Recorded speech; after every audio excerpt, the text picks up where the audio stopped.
हरे कृष्णा, राधे राधे। हम सभी साधक श्री चैतन्य महाप्रभु की चरितावली श्रवण कर रहे हैं। प्रसंग है नदियामन प्रत्यागमन।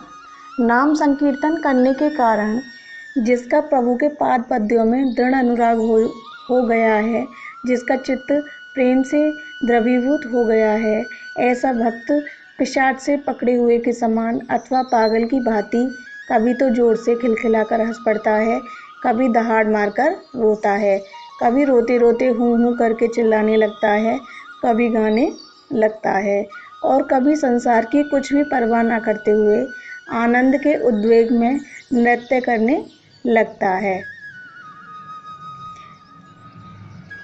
ऐसे ही भक्तों के पाद पद्यों की रज से यह पृथ्वी पावन बनती है। प्रेम में पागल हुए उन मतवालों के दर्शन जिन लोगों को स्वप्न में भी कभी हो जाते हैं, वे संसार में बड़भागी हैं। फिर ऐसे भक्तों के निरंतर सत्संग का सौभाग्य जिसे प्राप्त हो सका है, उनके भाग्य की तो भला सराहना कर ही कौन सकता है।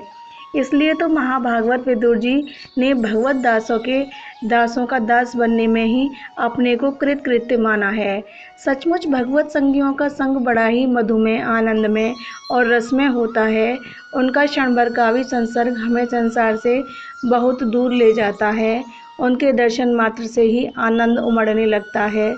निमाई पंडित को मंत्र दीक्षा देकर श्री ईश्वरपुरी किधर और कहाँ चले गए, इसका अंत तक किसी को पता नहीं चला।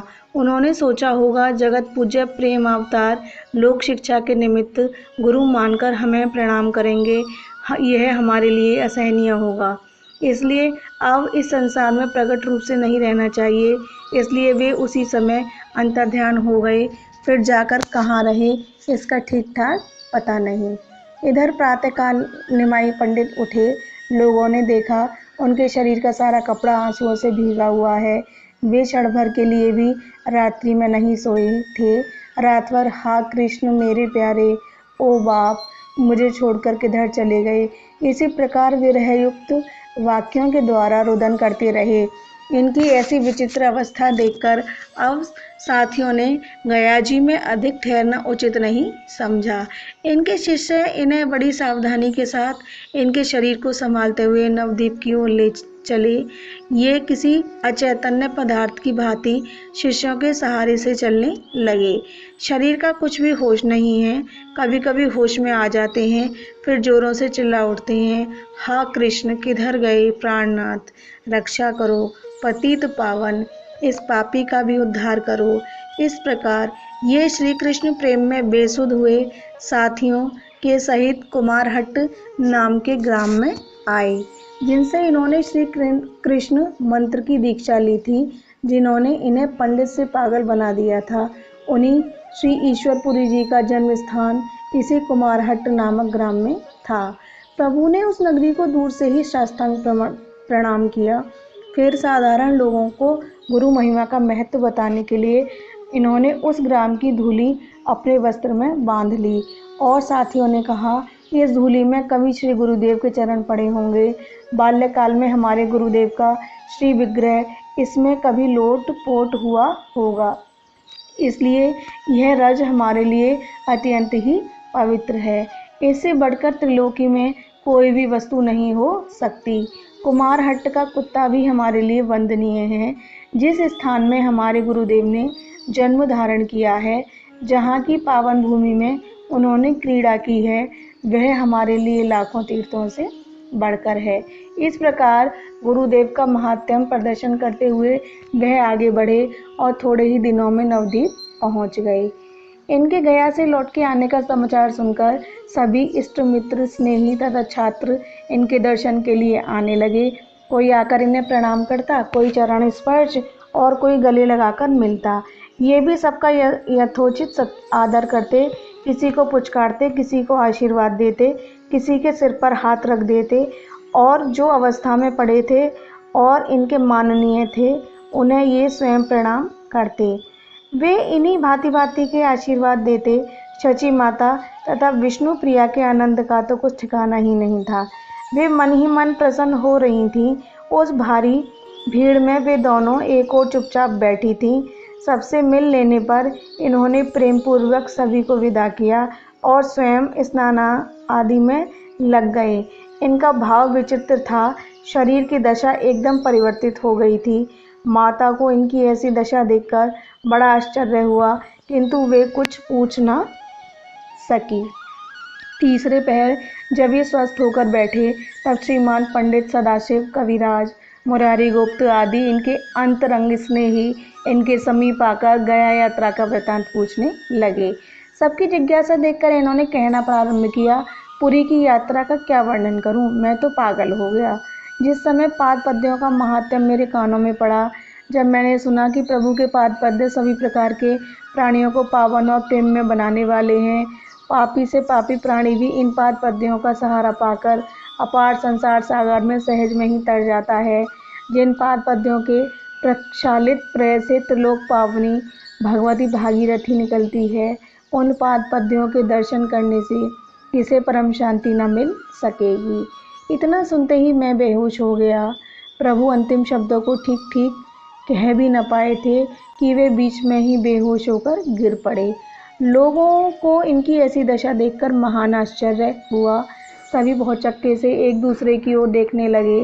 3 महीने पहले उन्होंने जिस निमाई को देखा था, आज उसे इस प्रकार प्रेम में विह्वल देखकर उनके आश्चर्य का ठिकाना नहीं रहा।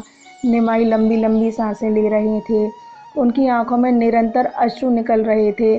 शरीर पसीने से लथपथ हो रहा था। थोड़ी देर में ही वे हाँ कृष्ण, हाँ प्राणनाथ, प्यारे, ओ मेरे प्यारे, मुझे छोड़कर कहाँ चले गए, यह कहते कहते बहुत जोरों के साथ रुदन करने लगे। सभी ने शांत करने की चेष्टा की, किंतु परिणाम कुछ भी नहीं हुआ। इन्होंने रूंधे हुए कंठ से कहा, आज हमारी प्रकृति स्वस्थ नहीं है। कल हम स्वयं शुक्लांबर ब्रह्मचारी के निवास स्थान पर आकर अपनी यात्रा का समाचार सुनाएंगे। इतना सुनकर इनके सभी साथी अपने अपने स्थानों के लिए चले गए। अब तो इनके इस अद्भुत नूतन भाव की नवद्वीप में स्थान स्थान पर चर्चा होने लगी। हंसते हंसते श्रीमान पंडित ने श्रीवास आदि भक्तों से कहा, आज हम आप लोगों को बड़ी ही प्रसन्नता की बात सुनाना चाहते हैं। आप लोग सभी सुनकर परम आश्चर्य करेंगे। गया में जाकर निमाई पंडित की तो काया पलट ही हो गई। वे श्री कृष्ण प्रेम में विह्वल होकर कभी रोते हैं, कभी गाते हैं, कभी हंसते हैं और कभी कभी जोरों से नृत्य करने लगते हैं। उनके जीवन में महान परिवर्तन हो गया। आज तक किसी को स्वप्न में भी ऐसी आशा नहीं थी कि उनका जीवन इस प्रकार एक साथ ही इतना पलटा खा जाएगा। परम प्रसन्नता प्रकट करते हुए श्रीवास पंडित ने कहा, सचमुच ऐसी बात है, तब तो फिर वैष्णवों के भाग्य ही खुल गए। वैष्णवों का एक प्रधान आश्रय हो गया। निमाई पंडित के वैष्णव हो जाने पर भक्ति फिर से सनात हो गई। आप हंसी तो नहीं कर रहे हैं, क्या यथार्थ में ऐसी बात है? जोर देकर श्रीमान पंडित ने कहा, मैं शपथ पूर्वक कहता हूँ, हंसी का क्या काम? आप स्वयं जाकर देखाइए। वे तो बालकों की भांति फूट फूट कर रुदन कर रहे हैं। कल सदाशिव, मुरारी आदि सभी लोगों को शुक्लांबर ब्रह्मचारी के स्थान पर बुलाया है। वहां अपनी यात्रा का समस्त वृतांत सुनावेंगे। इस बात को सुनकर श्रीवास आदि सभी भक्तों को परम संतोष हुआ, किंतु गदाधर पंडित को अब भी कुछ संदेह ही बना रहा। उन्होंने निश्चय किया कि ब्रह्मचारी के घर में छिपकर सब बातें सुनूंगा, देखें उन्हें यथार्थ में श्री कृष्ण प्रेम उत्पन्न हुआ है या नहीं।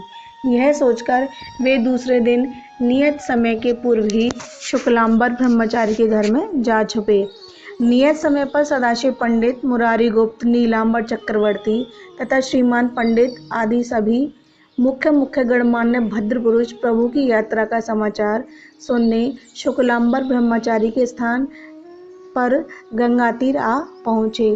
थोड़ी देर में प्रभु भी आ पहुँचे। आते ही इन्होंने वही राग अलापना आरंभ कर दिया और कहने लगे, भैया मुझे श्री कृष्ण से मिला दो। मेरा प्यारा कृष्ण कहाँ चला गया? हाय रे मेरा दुर्भाग्य, मेरा श्री कृष्ण मुझसे बिछुड़ गया, मुझे बिलखता ही छोड़ गया। इतना कहते कहते ये मूर्छित होकर गिर पड़े। इनकी ऐसी दशा देखकर भीतर घर में छुपे हुए गदाधर भी प्रेम में विह्वल होकर मूर्छा आने के कारण पृथ्वी पर गिर पड़े और जोरों से रुदन करने लगे। कुछ काल के अनंतर प्रभु की मूर्छा भंग हुई। वे कुछ काल के लिए प्रकृतिस्थ हुए, किंतु फिर भारी वेदना उठने के कारण जोरों से चीत्कार मारकर रुदन करने लगे। इनके रुदन को देखकर वहाँ जितने भी मनुष्य बैठे थे सभी फूट फूट कर रोने लगे। सबके रुदन से आकाश गूंजने लगा। क्रंदन की ध्वनि से आकाशमंडल भर गया। बहुत से दर्शनार्थी आकर खड़े हो गए। उनकी आंखों से भी अश्रु बहने लगे। इस प्रकार शुक्लांबर का घर रुदन के कारण कोलाहलपूर्ण हो गया। कुछ काल के अनंतर फिर प्रभु सुस्थिर हुए। उन्हें कुछ कुछ ब्रह्म ज्ञान होने लगा।